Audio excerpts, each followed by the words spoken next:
नमस्कार दोस्तों। हमारी आज की कहानी है हसेल और ग्रेटल, दो बच्चों की कहानी। सालों पहले पंडारी शहर के पंचमढ़ी जंगल के पास एक लकड़हारा अपने परिवार के साथ रहता था। उसके दो बच्चे थे, हसेल और ग्रेटल। लकड़हारा अपने दोनों बच्चों से बेहद प्यार करता था, लेकिन उनकी सौतेली माँ को दोनों बिल्कुल पसंद नहीं थे। लकड़हारा गरीब होने की वजह से बहुत मुश्किल से अपना परिवार चला रहा था। एक दिन उसने अपनी पत्नी से कहा, इतने कम पैसों में घर परिवार चलाना बहुत मुश्किल लग रहा है। पति की यह बात सुनते ही उसने कहा कि तुम चिंता मत करो, मैं कोई रास्ता निकाल लूंगी जिससे हम आराम से जिंदगी जी लेंगे। यह कहते हुए लकड़हारे की पत्नी के मन में हुआ कि क्यों ना वो दोनों बच्चों को जंगल छोड़ दे, जिससे उनका खर्च कम हो जाएगा। इसी बीच जब एक दिन लकड़हारा बाजार गया तो उनकी सौतेली माँ हसेल और ग्रेटल को लेकर जंगल चली गई। उसने जंगल के बीच में दोनों को छोड़ दिया और कहा कि तुम लकड़ी इकट्ठा करो और मैं अभी आती हूँ।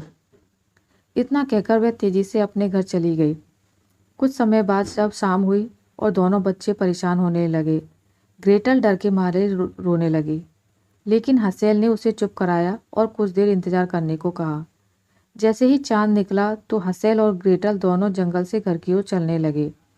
तभी ग्रेटल ने कहा कि भाई, हमें घर का रास्ता याद ही नहीं है, हम कैसे घर तक पहुंचेंगे।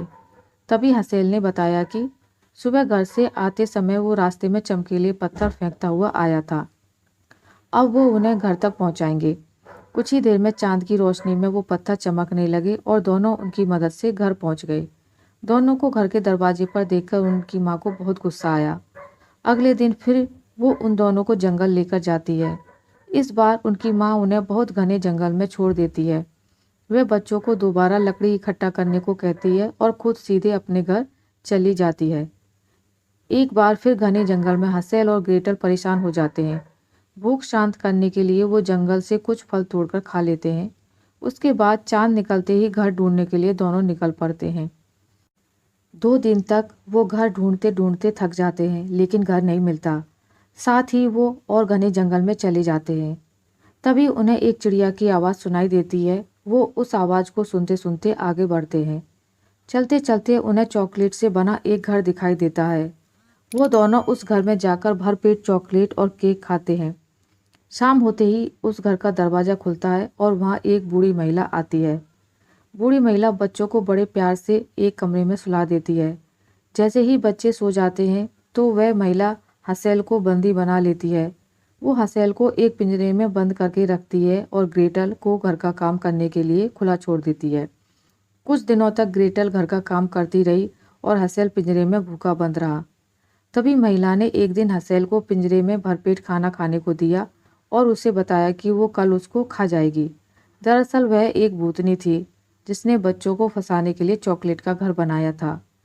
अगले दिन वह महिला बड़े से बर्तन में पानी उबाल रही थी, जिसे देखते ही ग्रेटल के मन में हुआ कि क्यों ना इसे इसमें ही धक्का दे दिया जाए। यह सोचते ही उसने महिला को उबलते पानी में धक्का दे दिया और अपने भाई को उसकी कैद से आज़ाद करवा लिया। उधर पानी में गिरने की वजह से उस महिला की मौत हो गई। दोनों भाई बहन आज़ाद होने के बाद उस महिला के कमरे में गए। वहाँ खूब सारे सोने के सिक्के और मोती रखे हुए थे।